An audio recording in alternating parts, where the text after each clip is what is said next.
This is the Forward Motion Business Show with Professor Ken and Professor Paul A. Marino. Hit new heights. Start with Forward Motion. Hey, welcome to the Forward Motion Business Show. I'm Professor Ken. And I'm Professor Paul A. Marino.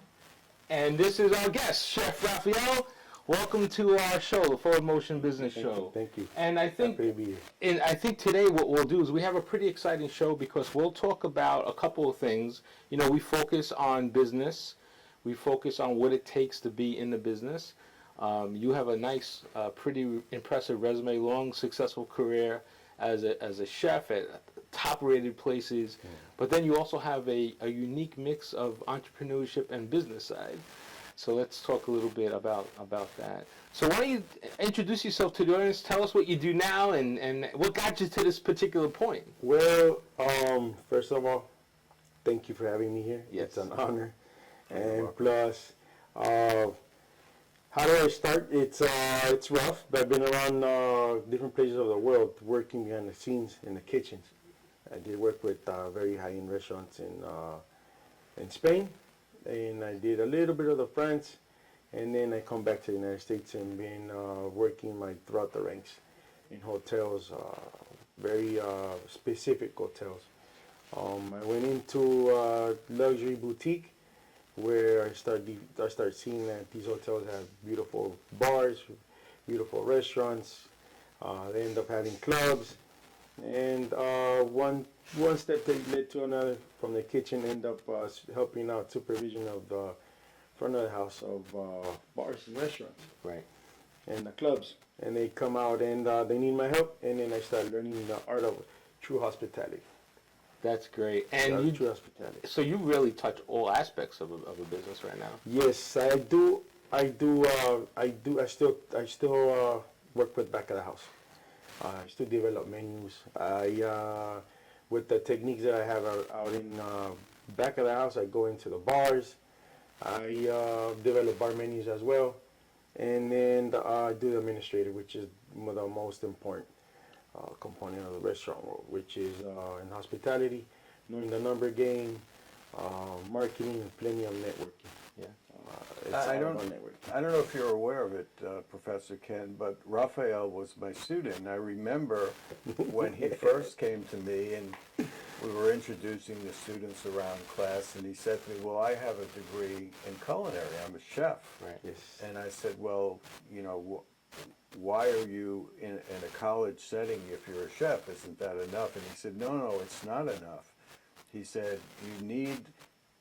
you need to be able to apply the economics and price out the plate and make sure that the meal you're serving is not only culinary tasty, but generates profit to the institution. So not only were you in the BA program, but you actually got your master's. Double master's degree. So he does a lot of, correct me if I'm wrong, you're called into situations where a high-end restaurant has a lot of traffic, but it's not successful financially. Exactly. Very true. So one of my mentors is Mr. Marino. Very nice. That's one of my mentors, business, entrepreneurship wise. I've been absorbing over 12 years. Yeah. All of the it's about 12 years, and it's been a blessing. Yes, most of the restaurants come to me is because they'll have traffic. So I have one that I was post pandemic where they would do 1,200 covers a night between 7 and 2 in the morning, but yet they wouldn't see any type of profit. Right. So once I come on board, we started looking at the menus, started at both ends. We started costing them out and most of our processing procedures, because back at the house teaches you everything that's processing procedures. So there is, before to get to point Z, that you have to go through B, C, and the rest of the letters. So once we start placing processing procedures, I was able to come in and build their accounting team. So accounts payable, accounts receivable, and then I was able to see how I were financing areas of the operation. Plus, it was multi units. We had 3 of them, so I have basically come over and use economics and operations management to decentralize and then centralize once again, so all operations will flow evenly and start being profitable. So it was a task that I mean, it's very common, especially in South Florida. My return from New York this weekend also let me know that there's a huge need of economics knowledge and entrepreneurship and organization and operations management in New York, which you would be amazed. Right. It's the capital of one of the capital of culinary and hospitality, but there's a significant amount of restaurants that are big groups. They have influx of money coming in, but the management of that money is where they're all struggling. Yeah. Well, you have restaurants now where people are investing, owners or investors are investing millions of dollars into that restaurant. So the day of someone just walking in and saying I'm a cook or I'm a this, that's over. So the question begs to be answered, how do you find your talent? How do you go into this situation, how do you find the talent to run it, to do what needs to be done?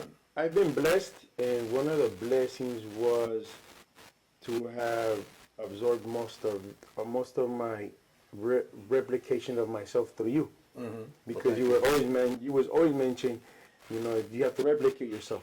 So once I was able to do that, and being a professor in culinary and in business, I started building a huge network.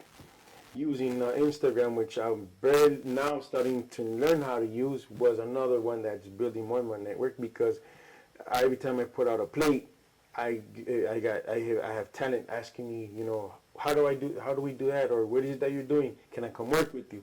So I've been blessed to, when I come into these restaurants and do turnaround programs or just making, tweaking operations and streamlining, what happens is I start bringing in the people that contact me, and I do deep training, because that's one thing that I dedicate myself on a daily basis is training. Yeah. Training managers, training in first and last tier employees, because in the culinary world, in my background in culinary, it was important to understand that you have to train up to your last tier, meaning your dishwasher all the way to your sous chefs and your chefs de cuisine. Using that platform, I'm able to replicate systems, and there's talents within the restaurants, and we come over and say, okay, you have the fire, so let me dedicate the time to training. And that's I've been able to reproduce myself in the training, where a lot of people could just come to me and say, Raf, we want to work with you. I go out to the universities as well. We speak about operations management and training. And there's a lot, and most of what I do is, as directing operations, is massive training, replication of myself. Make it into an educational setting, because the days of yelling and screaming and throwing dishes and glassware around, that ended. So now we have a higher educated employee that is begging for more knowledge. So you or myself, working with French, working with the Spanish, and very high-end cuisine, and where these guys want to come over and say they want to learn molecular gastronomy or pastry, because I also do pastry. Right. It's easier for me to come over and train you and teach you, and you coming in from scratch, and I bring you up and take it to another level, and I could bring you, and you bring other people along with you, and that's how you start building the ability to bring in people, teams into these businesses. And that's how I've been structuring these couple of years, after I step away from actually doing the day-to-day. And one of the things that Professor Paul and I talk about, even on this new format because we want to try to help, let's say, the Gen Zers, right, understand what it takes to not only find a job. Finding a job, you find a job, okay, that's not... Finding a passion. Right, but passion. So when you talk about the training, one of our points is, okay, if the Gen Zers, and I'm going to just generalize here, if they spend a little time learning an industry, learning a skill, maybe it takes 2 years. I don't know how long it would take to go from, serving the dishes to preparing the dishes, but the time you put in is going to reward you when you're 30 something, when you're 40 something. Talk about that. Talk about your journey when, think about when you were early 20s and you started out. What can the Gen Zs do today to replicate your success? Well, Gen Z right now is a huge sponge. So I have one of those. Because my daughter. Yeah, right. So my daughter works for me. So what happens is I was able to identify what she loved, and she loved the numbers. So I remember when we were in pandemic, Right. she started with the finance and bidding and buying. I've tried, I've read it, I've studied it, but I'm not able to do it. Right. But once I see that that was her passion, and that's what she loves, I capitalize on, okay, let me show you what the accounting looks like. And then once she starts learning what accounting looks like, on her behalf, she starts, okay, I want to take it to another level. I understand that she would not be a person she won't be a hospitality professional in the sense that, like me, I touch tables, I speak to guests every night. I try to address guests as much as I can by their name because I understand that it's a home. Right. But in her point of view is more, okay, our cost, so if I have to do your controlling, I'm really going to control you. Okay, so where's the controlling? So what does it take? Okay, we have to do inventory every week. So every Monday, that's our day off for operations, but not for her and for myself because we're doing the inventory, actually physically counting. She does spot checks with chefs. So she's learning how to come over and explain to the chefs, okay, this is the reason we need this inventory, and then show them financially. She's actually showing them how to read a P&L. Right. So Gen Zs are they're sponges. So what we have to do is we have to start from my basis. Where my basis, I started out washing dishes. That's called discipline. Once you have that discipline of how to organize yourself and move 600-700 plates in a certain amount of time, then you start looking, okay, so what's the next step? Okay, the next step is going on the line to be a cook. Okay, so let's go out to be cook. But where part in the area of the cook do we start? Usually we'll start in the salad area. Right. Then we'll start building resume, as I did, going station to station. But then I always would ask, like when I first met Professor Marino, I would ask, I worked, for example, for the Biltmore Hotel, and I asked the executive chef, do you have a degree? And he says, yes, I have a bachelor's degree in hospitality management. And I already had my culinary. So in order for me to get to that level, to be an executive chef, I have to educate myself. So I did, back then YouTube wasn't, Right. it wasn't around. Right. So, okay, so we go to school. Right. And we went to school and we read and we graduate, and then we took it to that other level. But now that certification that you just went to another level does not mean that you're not going to keep on working. It becomes more responsibility at another level, which you learn. Yeah. And then the next one, okay, so how do I know more about the marketing? And I kept on going to school again. Yeah. That's where I get my sales and marketing degree. Okay, so how do I get all these components together, which I have a bachelor, I have a culinary degree, so I know how to make things. Besides the degree, I have the experience where, okay, so I see this, everything has a process. So, okay, so I could make things, I could operate. So now I can see, okay, so I have entrepreneur skills where I could work for myself. But then where am I going to concentrate myself? What part? Do I concentrate myself in marketing? Do I concentrate myself in finance? And then where I start finding myself that, okay, so you have to be multidisciplinary. You're not, like Professor Marino said, you're not supposed to know everything, but understand everything. So that's when you have that, and you're, okay, so let me explore into hospitality finance, which is, you'll be amazed, professors, that I was in New York, and I spoke to plenty of accountants, and they did not understand my way of reading a P&L. They're standard. my P&L as a hospitality and restaurant is totally different. Right. It's a whole different language even for the accountants. It's industry specific. It's industry specific. It's not the same as a hotel. It's not in a hotel. It gets complicated because when they have their amenities, which is a restaurant, club, or bar. So this is how you start exploring little topics of, okay, so let's go deeper into this, and always looking for a mentor. Yeah. Always looking for a mentor. You cannot do this by yourself. I by myself does not work. It always has to be as a. I had Mr. Marino. I have chefs from France that I still speak to. I have plenty of hotelier friends. My networking is with managers and general managers and directors of operations. I'm always in different, like the Greater Miami Chamber of Commerce. I'm always in there, and at least once a week I try to make it to the get-togethers, meet and greets. And you always have to have mentors. You always have to have mentors. If not, it won't work because the mentor already been there, done that, and he could guide you to a better, a more specific area, like I did to my daughter, my son Peter as well. He wanted to go to the Marines. He is actually he went to school at DeVry as well. He has a marketing degree, but he couldn't find himself. All right, so you could use this part of marketing, which you're very good at sales, because marketing is multidiscipline. Yeah. But there's personal selling, so let me show you how it works. So we brought him as a server, and then from service, he understood that it's an art. You don't just put out a plate. Right. You can't.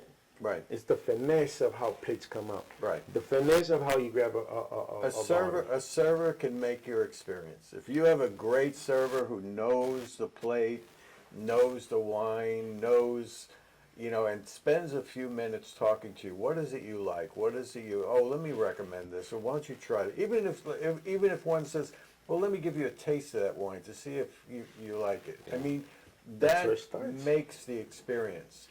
So let me ask you this. A young person who's thinking about going into culinary, someone in college, someone, at that point where they're looking for a direction, what would you advise them?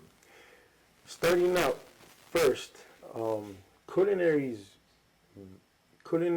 is very, very, it's large. So what happens is, the first thing you do is, what level in the culinary world do you want to get to? Meaning, I was always into the Michelin star. Well, I wanted to know what that was. Mm-hmm. So that right there is one of the routes that is one of the roughest, but it's the most rewarding once you're already done. You're at the level that you have to be there. Because what happens is everything else becomes easy for you. When you have a different style where it's more on the comfort style of food. You just have burgers and burritos and sushi, right. And then that's a different discipline where it's you could be the best at the burgers that you see building, but you have to just start from building your flavor profiles. You got to define where you see yourself. That's basically what it is. So if you want to see into the elite, you're just gonna look at that. You're gonna look at that direction, and you're gonna continue that direction. Like a French Laundry or something. Yeah, I mean that's elite of elite. Right. I mean, I had that level of training. Yeah. Where you learn how to butcher from scratch the whole thing. You learn how to monger, but you have to learn Japanese ways of techniques of mongering. Right. It's not the same as any of us going out and just mongering whatever we catch. No, they have their style, and there's a reasoning why. And always question, whatever the route of culinary you want to go to, always question why we do things. Never settle. Now let me ask you, you mentioned a few minutes ago that you're big on Instagram, is that what you said? Yes, I'm starting to get into Instagram now. So, we're recording now from United International College, and a lot of students are going to see this production. If someone wanted to reach out with you, is that okay? If a student wanted to communicate and ask you a question, Definitely. and how would they do it? What's your handle on Instagram? Well, I have one because I'm new to the world of Instagram. So Okay. mine is Rafael_E_Velasquez. You can reach out to me. You can see the different venues I operate. I also have a food truck. So really? Yes, I have it's a taco truck out in Midtown. So I run that with my son Peter. It's called La Sagrada, very City of Mexico style of tacos. 1, 2, 3, very direct out the door. So does that truck have a website so you can see where it's going? Yes, I do. So I do if a have a student website. wanted to bump into you casually, they could follow the truck? They can follow the truck on Instagram at La Sagrada Miami, and then I have a website, La Sagrada TacoDealer.com. It's called TacoDealer.com. TacoDealer.com. That's original. It had to be catchy. Yes. It had to be catchy somehow. The purple cow theory. Yeah. It had to be catchy. Purple cow. So this is all good. So now, what in our last few minutes here, what would be the number one thing that, again, focused on a college student? What do you think they need to do when they wake up in the morning and get ready to pick a culinary career? What do they need to have straight in their mind? Because it's not an easy gig. It's not. The only word that could come to your mind is passion. Yeah. This is extreme passion. We're passionate as chefs. Part of that passion, sometimes critiques get uncomforts us, but it's necessary. Passion in culinary is all about passion, creativity, expression. Passion, expression, creativity. It's drive, a lot of drive. So you get up in the morning, all right. What's the next dish? What's the next technique? And you're always educating yourself because our world of culinary changes every week. You have a new flavor profile, a new technique, a new blend. Right. Every week. Right. Because now we have access to all of this via Instagram, internet, YouTube, wherever it is, of new techniques of old world recipes. So it's about passion. I think that's the perfect word because you go to the French Laundry and that is the epitome of passion. And it translates into their customer. I think it's like a 2-year wait to get into the French Laundry. I'll be pretty hungry by then, waiting to No, I mean, how about, there's one here, Boyadad, they won Michelin Star here in Miami. It's a very small venue. It's a husband and wife team, and it's the passion. And it's not only passion in the back of the house, because, remember now, I do the operations, I do administrative, but my main focus is front of the house now. Right. More hospitality, because in my mind, it's what is a restaurant? It's a home. So if I invite you to my home, directly or indirectly, Right. and if I don't acknowledge you, how would you feel? So Terrible. this is the mentality I have with my Oh, yeah. service team and myself and my managers. Every single manager has to replicate my style. Yeah. The way you dress, the way you touch the table, the way you address ladies, the way you come over and don't wait to the gentleman to come over and pour their glass of champagne. You go ahead and you know, you ask them how they're doing, and you're just pouring, Right. and you're just pouring the champagne for the lady. It's little touches that gives it an elevated experience, and then it's all about passion. You gotta love what you do. Well, I was recently with one of your students, and she's the best, Lady Baker. Lady Baker, Paola Masola. And every time I can, I stop by. She bakes Ken the bread from scratch. Yeah. You know, she's in the Pembroke Mall, and I'm telling you, when you go in there, they make you feel like your family. Well, I know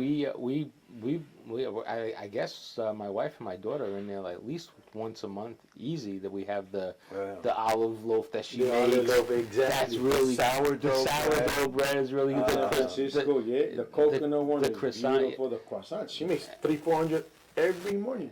She makes the chocolate croissants. Yeah. Oh my God, they're to die And for. if you see there, it's about hospitality. It's Yeah. all about, Well, she's passionate. yeah, She's that's the passionate. thing. It's passion because it's, now baking is a grind. You start at 3, 4 in the morning, Yeah. but it's the way when you come in there, and it's the energy of and it's just counter service. But the counter service, The counter They're service, good. they make you feel like you're in their home. that's what it is. And this is literally what we are at home. So everyone that comes in there, and one of my favorite restaurants here in Miami, and hands down, and I also use the owner as my mentor, Matthew Massa, is Marino in Brickell. That is what Miami can define entertainment, and that's an experience. So we have to understand, in working with them for 2 years, I understood that it's not about the food. Because the platters are beautiful, gold tomahawks with gold leaves all over. You have beautiful pastries. The cocktail list, you have a $99 cocktail that smokes. It's great, but that's not it. Yeah. What's it is, you think about, and he says, why would you come out of your home? And then that's the question. And then us as going into hospitality in future culinarians or hospitality in general, professionals, we have to think about it. Why would you leave your home and come to me? There's only one reason. You just don't want to cook that day. So what are you looking And you for? want to feel welcome. There's Yeah. nothing like when you walk in the door of a restaurant and someone greets you by name. Yeah. Good to see Exactly. you. You don't want to cook, so what are you looking for? An experience. Right. So, what is the experience? It's the back of the house, front of the house teams working and synchronized to deliver that experience. Right. Because they both have to work in coordination, or else it wouldn't be an experience. And Matthew takes that experience of dining and service to another level. Now he brings in entertainment, and it becomes a whole different vibe that I've seen literally thousands of dollars per couple, per group, thousands of a check, and you'll see them 2 days later. Right. Because Again. because they get that experience, and I think, and that sums it up too. You use the word passion to define the industry, but also it's always the customer that's going to drive the business. Always. And when we talk about the online stuff, things that that I do as well, it's all about that customer lifetime value. So if you come and have a good experience on Monday, maybe on Wednesday you come back, on Friday you come back, or you come on your anniversary, you come on your birthday, you come on your kid's graduation, and you have that spot that you go back to because it's the customer service, because you can tell, the quality of it, and that's for Exactly. any product or service. No, and when you have that repeated customer, it's because you mastered one thing that gives you the competitive advantage over any other restaurant. Consistency. Consistency. And I think they feel your passion. And once they feel, it's like, again, going to a high-end restaurant. They're transferring their passion into your plate. Yeah. You're catching that passion. And that's why it's such a great experience. And those are the words that you always want to hear. Experience. Right. Great experience, because that's what it is. If you don't want to cook that day, you're looking for an experience. Well, think about that, Starbucks, Disney, right? What do they sell? They sell the experience. The experience. And that's the key. Rafael, Chef Rafael, thank you so much Very for much, Roberto. joining us. Really It's appreciate it. so good to see you again. Thank you. We haven't seen each other since, I guess, pre-COVID, so it's been a few years. Yes. But we really appreciate the insight, and we'll send some aspiring, passionate students your way. Without a doubt, no problem. They contact me directly. Even if it's for mentorship, I don't have a problem. Yeah. No, I have plenty. On my Tuesdays, you'll see me in my taco truck in the middle of a soccer field, and then you'll see plenty of students hanging around there because they do follow me. Nice. And then we'll do that, we'll give them a little pep talk on what route they want to take and what internship and what hotel group and Yeah. I think we need to do a field trip to the taco truck. I think we're doing an on-site interview on the taco truck, so that's wonderful. Well, thank you so much for joining us. So that wraps up this show of the Forward Motion Business Show. I really appreciate you joining us. I'm Professor Ken. And I'm Professor Paul Marino. So until next time, we'll see you out there. Enjoy. Ciao. Good night.